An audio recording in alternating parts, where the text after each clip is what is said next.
Swayam Prabha. Digital India. Educated India.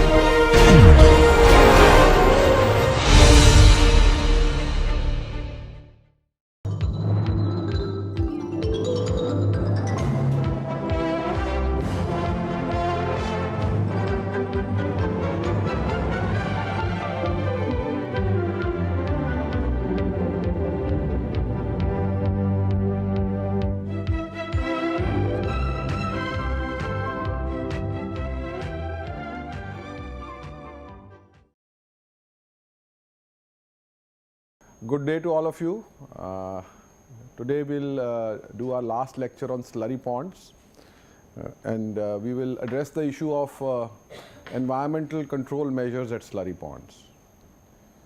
So, in your mind, what are the issues, environmental issues or environmental problems associated with slurry ponds? Would anybody like to say what are the problems associated with, which is the main one which comes to your mind? Suppose I have an ash pond. What is the main issue with ash pond? So if the ash is dry, in the dry months there may be dust emissions. So that's one problem. Any other problem? Environmental problems from slurry ponds. We saw that the decanted slurry, which normally is either recirculated, but if it is not recirculated, it goes back to the water source. So the decanted slurry is sometimes milky in color. So there is this issue about suspended fine particles, total suspended solids. So sometimes the total suspended solids is also an issue. Any other thoughts which come to your mind, or any other issues which you think would influence?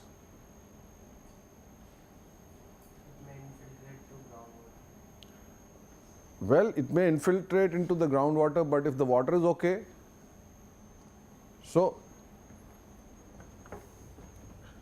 infiltration into ground. So if the leachate or if the pore liquid, if the pore liquid is not of good quality, then you have an issue. If the pore liquid is all right, then there may be another related issue which we'll look at. So let us see, these are some of the factors which come to your mind in an overall context. What are the environmental issues that we look at? So if you look at an ash pond or a slurry pond, we talked about fugitive dust. So the dust is not going to come out from the ponded area, the dust is going to come out from the dry area. And our tendency is we should keep the pond as small as possible so that the phreatic line is not high. That can be a problem. But if you are very close to habitated areas, then you might want to run your slurry pond by keeping the water level high. Excess suspended solids in the decanted water is also another problem. As somebody said, leachate into the ground. Sometimes the concerns are expressed that there may be some deleterious salts or material in this. So one issue is that those will go with the leachate to the groundwater table, but more importantly, if they also come out, then they can affect the crops adjacent to it. There is not enough evidence to say so, but since this material is not natural material but more man-made, either by burning of coal or by various processes involving crushing of the rock and then chemical additions to extract the metals, sometimes there is an issue that some of these deleterious material will come out and affect the plant growth, or it will be taken up in the roots of the plants. Occasionally we do have the problem of overtopping, which is more a stability problem, but what is the difference? Suppose I have a water reservoir, right? Suppose I have a water reservoir and I have overtopping. Overtopping will occur if the spillway capacity is not adequate, or if there is a large rain which comes and you are already full up and you don't have adequate freeboard. Overtopping normally occurs when your ash is almost full. Slurry pond is operating at its full capacity and you have a huge downpour and your spillways are not having adequate capacity. So if I have a water reservoir and if it overtops, the water will come out, right? It might breach the embankment, that will become a stability issue, and then it will flood the adjacent areas. So if water comes out from a reservoir, it will flood the adjacent areas, right? But eventually the water will flow away along the natural drainage paths. So temporarily it will flood the fields, but after about a week you will find that the water has gone away, because all ground has some natural drainage paths taking you somewhere.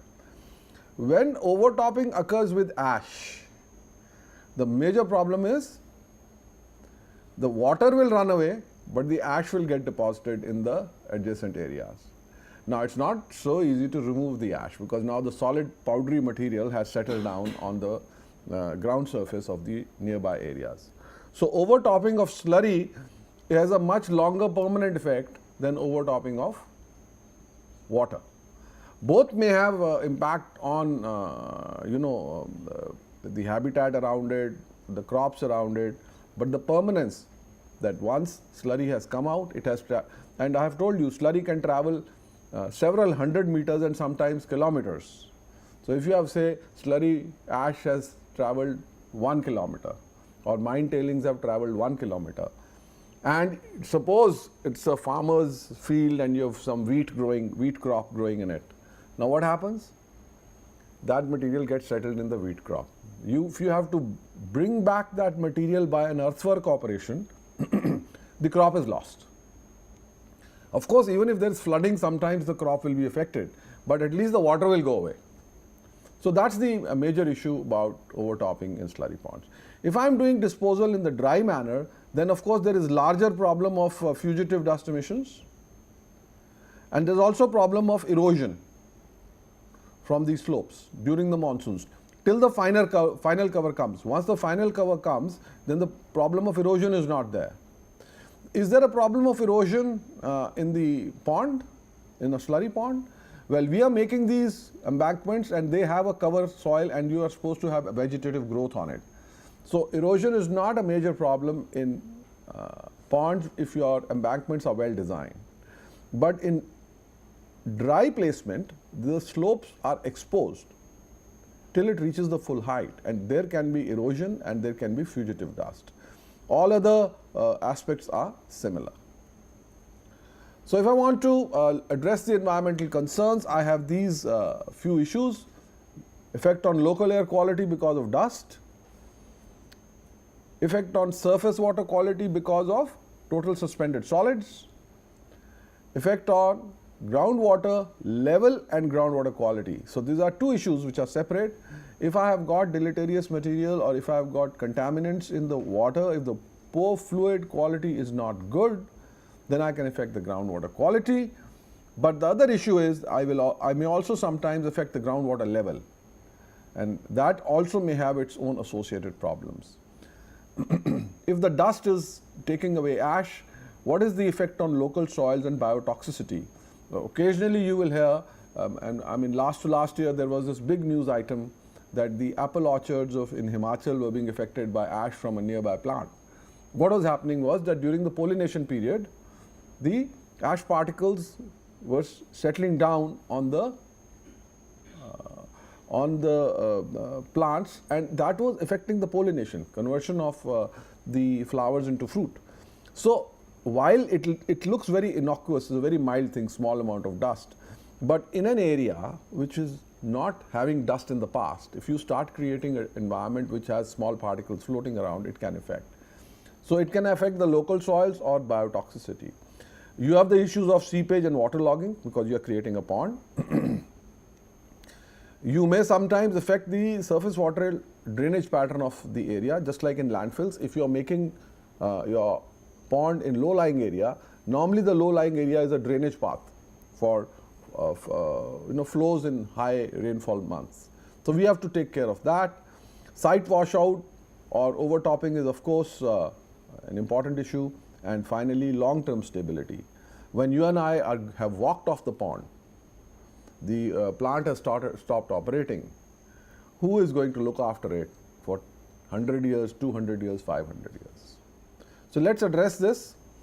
The first question is how to prevent fugitive dust emissions during dry summer months. And it's simple. You can do ponding. So if you are in an area where the dust is causing a problem, you have a road highway next to the pond and you get these huge dust emissions, or you have some houses nearby, so you can increase your ponding as long as you are having excess water supply. That means don't operate the pond in the summer months at a low level, increase it and keep the majority of the ash submerged. One can also say I can sprinkle. But sprinkling is 24/7 sprinkling is a very, very costly exercise, and it is power dependent.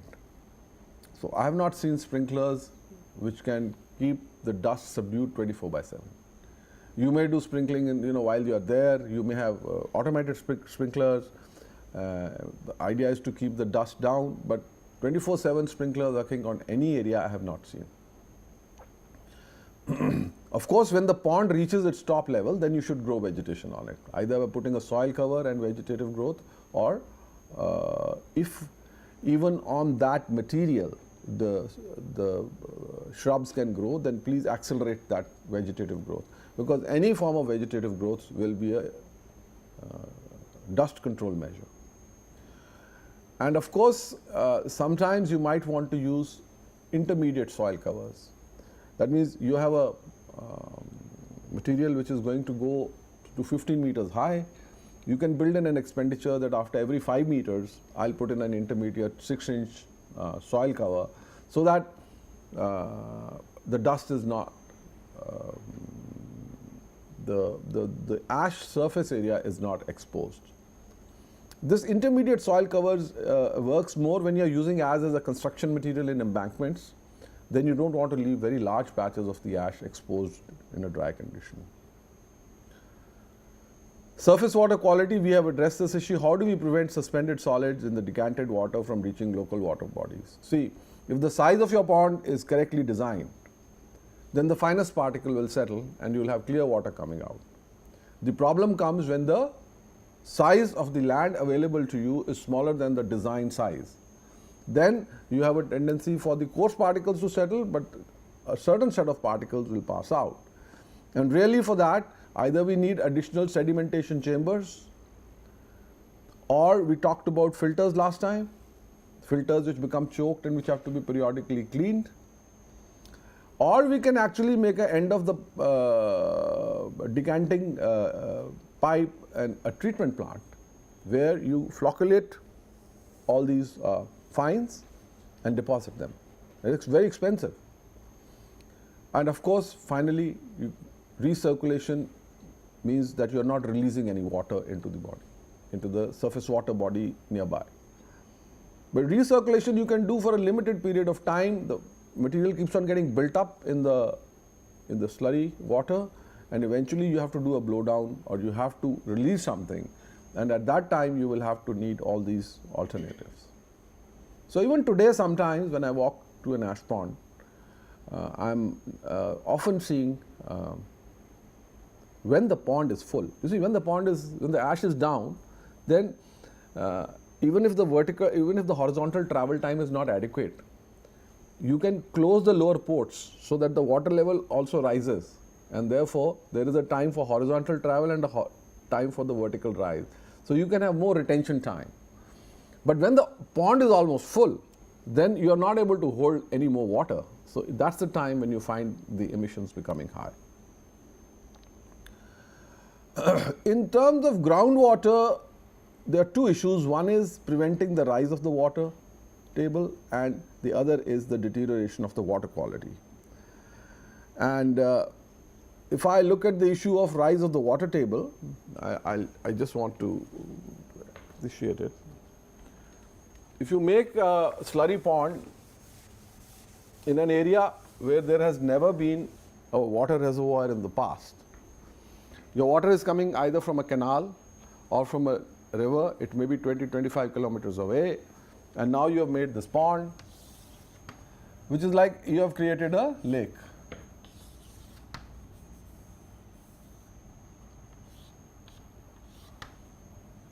So maybe in the original site, the water table is deep below. Maybe the water table is deep below, and you create a ponded area. And remember, this is going to work for 25 years. So you're going to have water most of the time in the pore 25 years.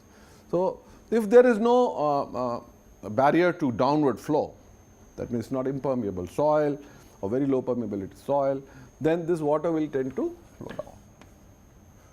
Some will be held, some will reach down. And if a lot of water is flowing down, this water table may become something like that. There may be a mound of water. The water table may rise a little bit in this area because a lot of water is coming. Eventually it will just flow away. When the pond will stop functioning, the water table will come back to its original position. If my water table is here to begin with, then I have to be very conscious of the problem. Because then this water table and this will get interconnected. The water table rise may be like that. And this water table may rise. Now, as long as the water table rise is beneath the pond, it's fine. But if the lateral permeability of the soil is high, the water table rise may start to extend beyond the pond. And I'm not talking of the seepage water which is through the embankment. I'm talking of the water which is going down. Now, when this water table rises, sometimes it brings up the salts from below, which are not in the crop zone, root zone of the crops, up. And that sometimes has an effect on the production of crop output. In some cases, it may be very good. If you are in a water deficient area, what have you done? You have started giving more water to the area. Assuming that the water quality is not affected, the farmers around you are happy. There is more water in the tube wells, there are more water in the irrigation wells, so that's good for them. You are in an area where water table is already aplenty and close to the ground surface. You are doing the opposite effect. They don't want more water, they don't want the water table to come higher, but we are making it go higher. So this causes the water table to rise. It can be beneficial in a water scarce area. It can be problematic in a high water table area. So the one thing that we have to realize is, as you will see here, that if this is the original groundwater table, this is the original land, I have come and made my ash pond or slurry pond, my water table has risen, it has become connected. So after some time, when the ash pond or slurry pond is not being operated, there will be no water. You will put a soil cover, you may put some vegetative growth on top, and then the water table will return to its original position. But for these intervening 10, 15, 25 years, you can have some effect of raising the local water table, and that you have to take into account.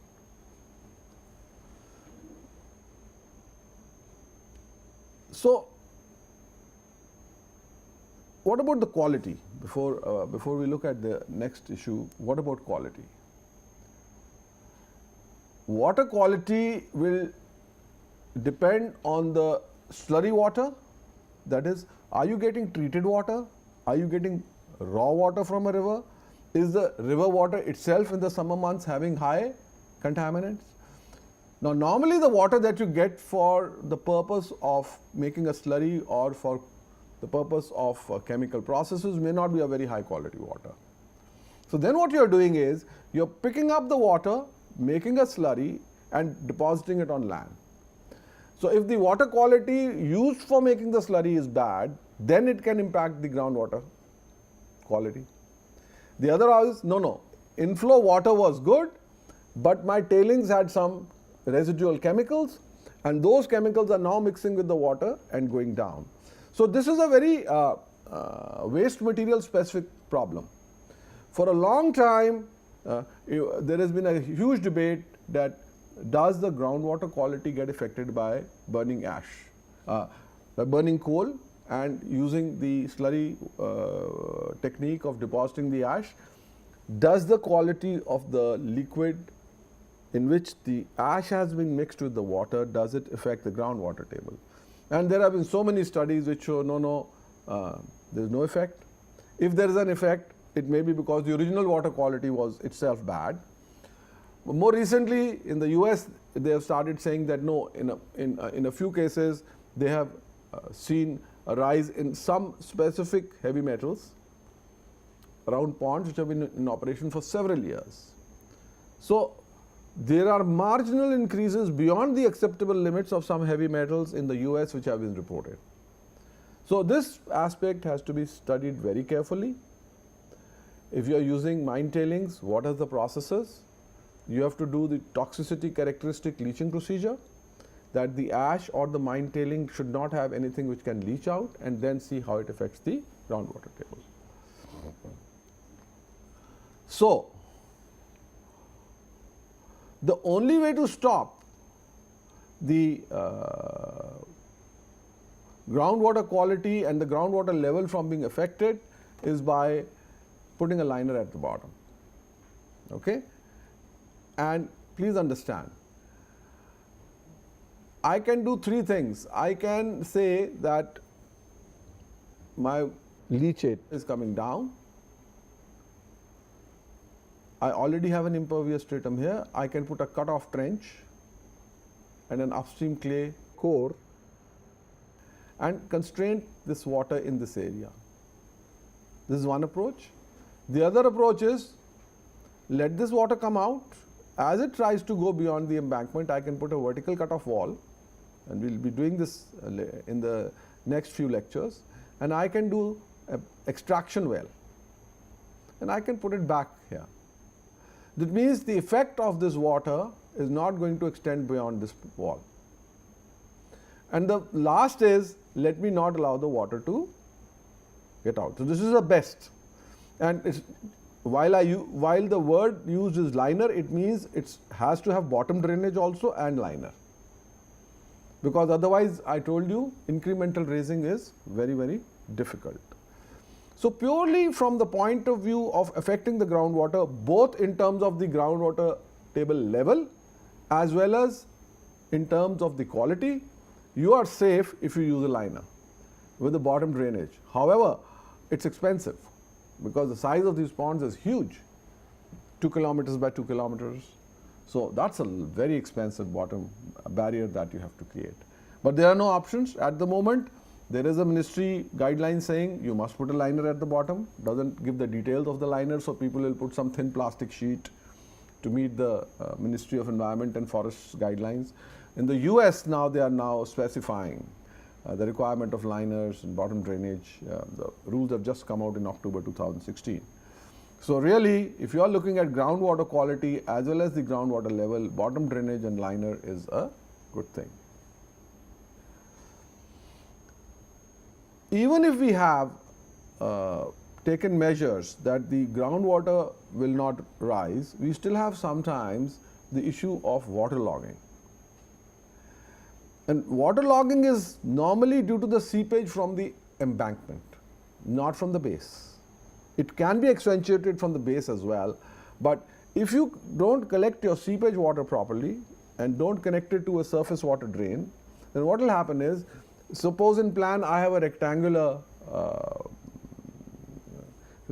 pond. In some area, the water may start to seep out and collect outside, and that causes waterlogging. So to prevent waterlogging, best to have cut-off trench, which I showed, or vertical cut-off walls. Liners, of course, are the best solution. But in any case, your surface water drain or the interceptor drain outside the embankment should be able to take away this water and connect it to the local drain from which the water flows away. So efficient collection of the seepage water is important, and measures that nothing from the bottom comes to the sides are also important. And we've done this surface water drainage issue, blockage of the surface water drainage path, that if we are in a low-lying area, we normally don't consider this, but we have to make diversion channels. So if I'm in a low-lying area, let us say I have a concave upward shape, and the elevation of the ground on one side is higher, on the other side is lower, and you have made your pond or a landfill in between. If I do that, I have to give channels at the side so that the water which comes from behind during the rainy season is not stopped by this whole mass of waste disposal facility that you have created, but it should be able to go from the sides, bypass this, and meet this in the front. So we have to create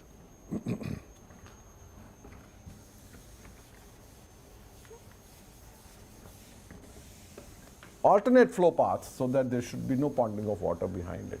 So if I'm looking at in plan, let us say this is a low-lying area, and I have used this area for the purpose of creating a pond or a landfill.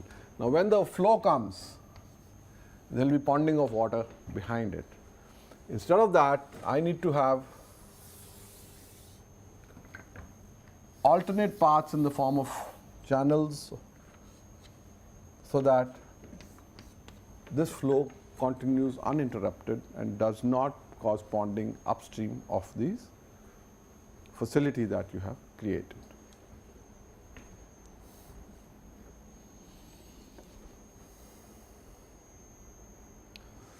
Finally, we would like to address the issue of long-term stability. I have made a pond with all these measures that we have talked about here. The only question is, are we bothered about long-term stability? Long-term stability means when human intervention stops. I don't have a maintenance engineer on it for life, or I'm not going to have a maintenance engineer there for 100 years or 150 years. Then the facility, what you have created now is a topographical high. You went up, going higher and higher by the upstream method. There was no topographical high in that area before. You make the embankments, you put some vegetative grass, you go away, nobody irrigates the grass begins to dry up. So you must have something which is stable for at least 50 to 100 years after being abandoned. So one is the top surface. We have to put soil on it and do vegetative growth. And the other issue is also on the sides. Any measure of vegetative growth which is assisted by irrigation will not survive.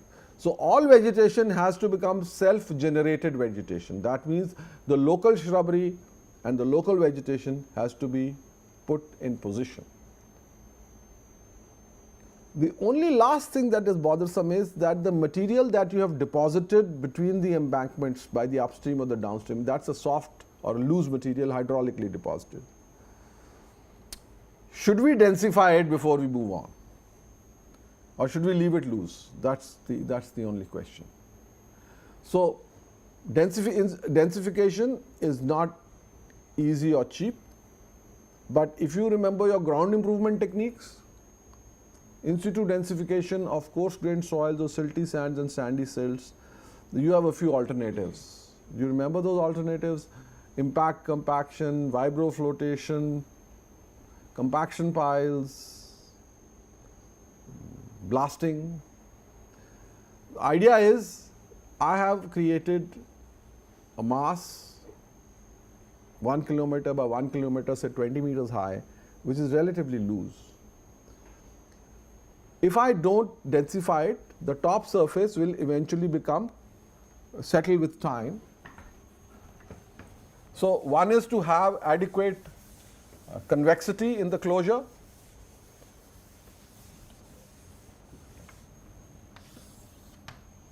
So if final profile is like this,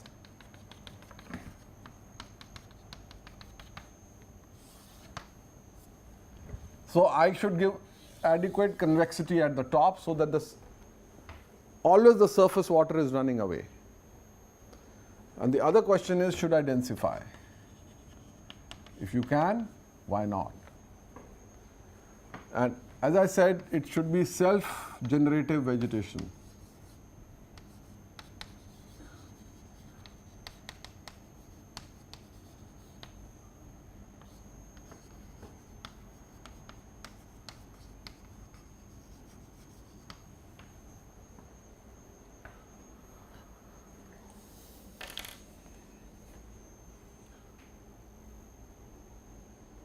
So long-term stability implies in situ densification, self-generative vegetation, or rockfill. If you cannot get, suppose you're in an arid area, dry arid area, Rajasthan, and you don't have self-generative vegetation there, then you might have to put a riprap or an armor, a hard material which doesn't blow away, which doesn't have erosion.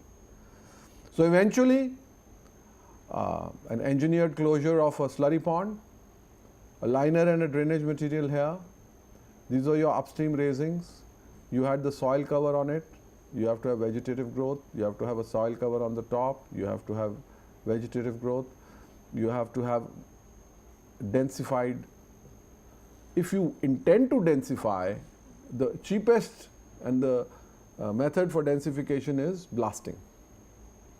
Because blasting is like creating artificial vibrations and densifying. It will not be uniform. So don't think that after blasting you are going to get very uniform compaction.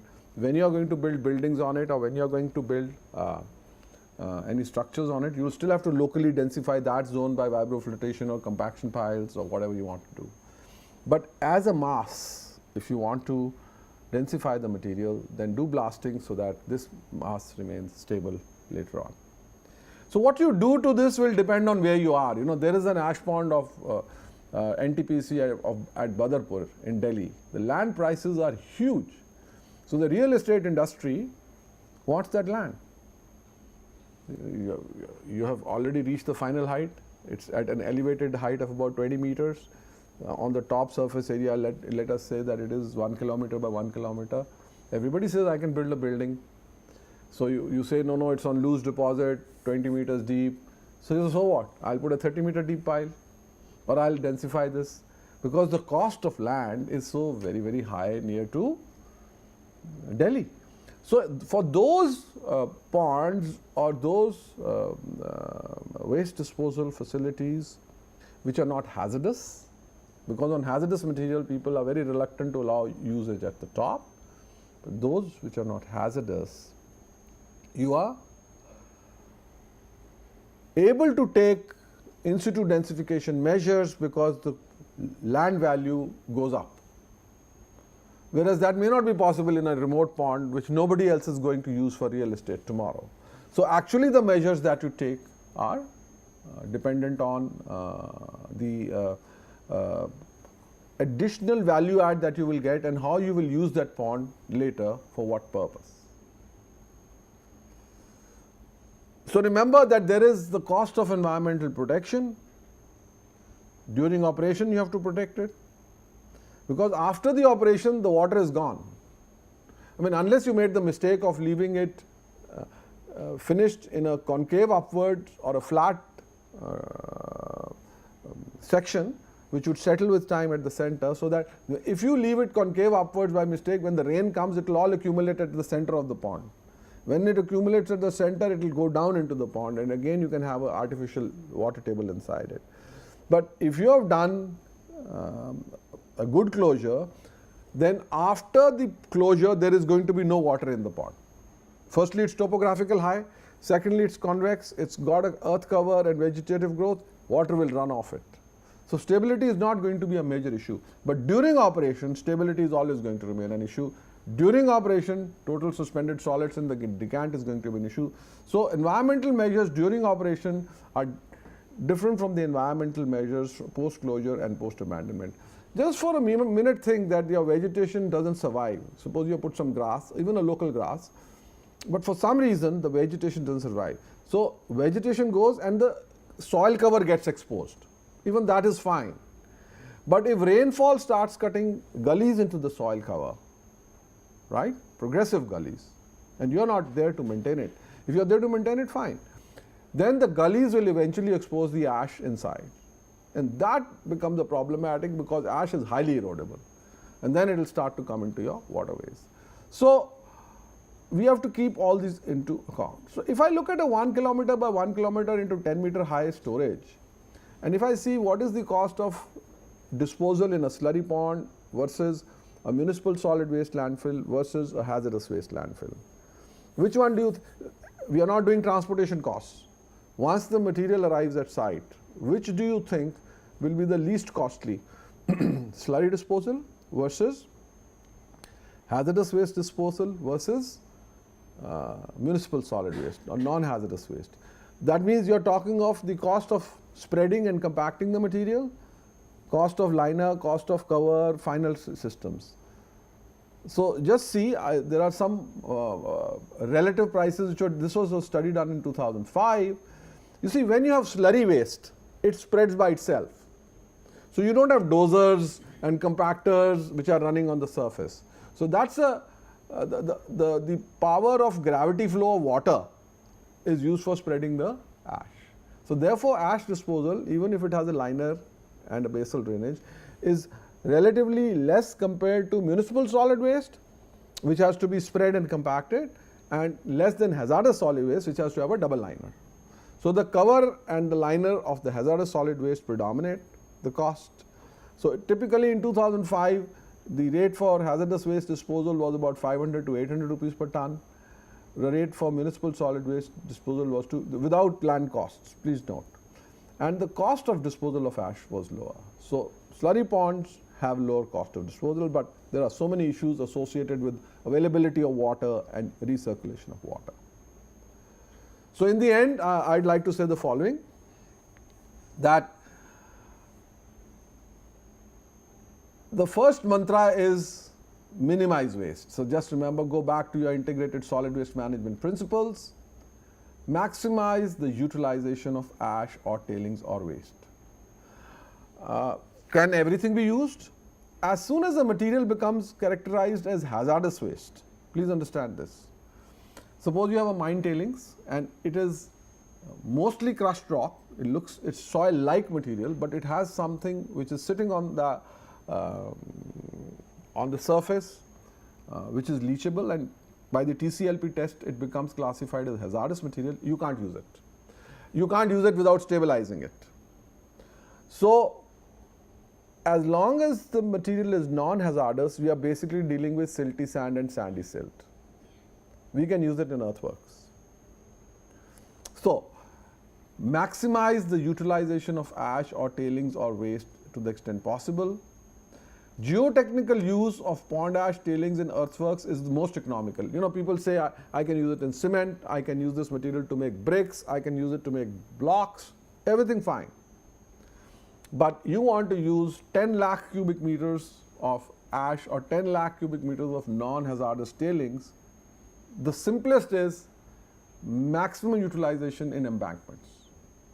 So what embankments do we usually construct? Road embankments, or we fill low-lying areas, or we may have a lake embankment. Road embankments are the one which use the maximum amount of material for the purpose of earthworks. So you can use it.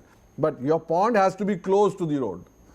You can't say, all right, sir, I'm making a road from Delhi to Meerut. Can I get the ash from, say, 500 kilometers away? No. Then the local contractor will say, my local soil is cheaper, the cost of transportation is very high.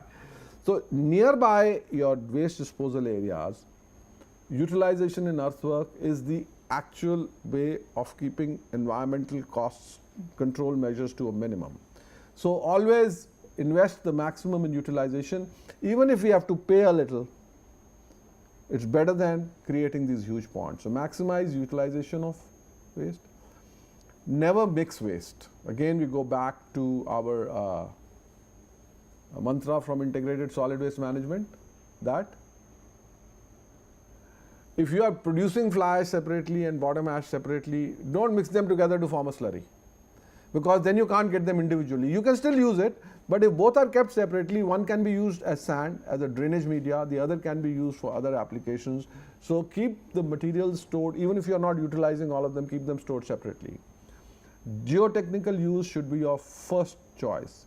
In many of the Delhi metro construction projects, where these stations had to be made, a lot of earth filling had to be done for the Delhi metro. And in those stations, as well as in the tracks, a lot of fly ash was used from the local ponds. Badapo, Indraprastha, we emptied out the ponds. The whole pond was emptied out in utilizing this ash. But they were nearby. If these ash ponds had been lying, say, 200 kilometers away, we would not have been able to get the ash in, unless it was still cheaper than local soil. So use of fly ash in cement and pond ash tailings in building materials is also an option, but they are value added products. If you want to use fly ash in cement, what do you need nearby? The fly ash should be nearby to the cement plant. Again, you can't get fly ash from 500 kilometers away and put it into a cement plant 500. So the proximity of the production unit to where the waste material is lying is important. And please never use the materials if they are classified as hazardous. Only use them if they are clearly classified as non-hazardous. It is your responsibility as a geotechnical engineer to ensure that the material that you're using is classified as non-hazardous. And always remember, transportation from plants in remote areas is an expensive exercise. So what you will find is, if you look at the map of the country, those ponds, slurry ponds, which are close to urban areas with high density populations, their material is being used very often. And those which are sitting in remote areas, there's no utilization. So you have a thermal power plant which is in Rihan or in Vindhyachal versus a thermal power plant which is in Delhi. The utilization of ash in Delhi is so very high, and the utilization of the Rihan power plant is so very low, unless by any chance cement plants are sitting right next to you in those remote areas as well. So with these, I think we have come to the end of the discussion. What we have learned is that to keep the environmental impact minimum, have an envelope which prevents the emissions.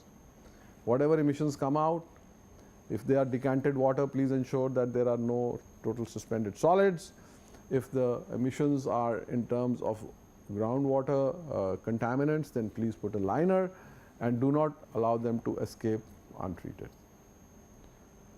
Eventually, both things look the same, landfills and the ponds. But sometimes do remember that if you were to do a hazard risk analysis, then depending on the material which is being disposed, the waste, the same size, the same quantities, if the hazard risk is higher, then the measures will be more stringent, and the hazard risk is lower, the measures may be less stringent.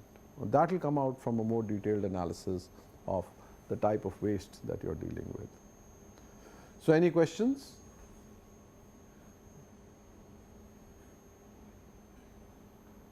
Then all the best, and we'll start, I think, a new topic in the next class. We'll be talking of now remediation of contaminated sites. We have not addressed the issue of contaminated sites, sites which have been contaminated by effluent, sites which have been contaminated by leaking drums. We'll look at that next time and see how, as geotechnical engineers, what is our role in remediation or control measures at such sites. So have a good day, all the best.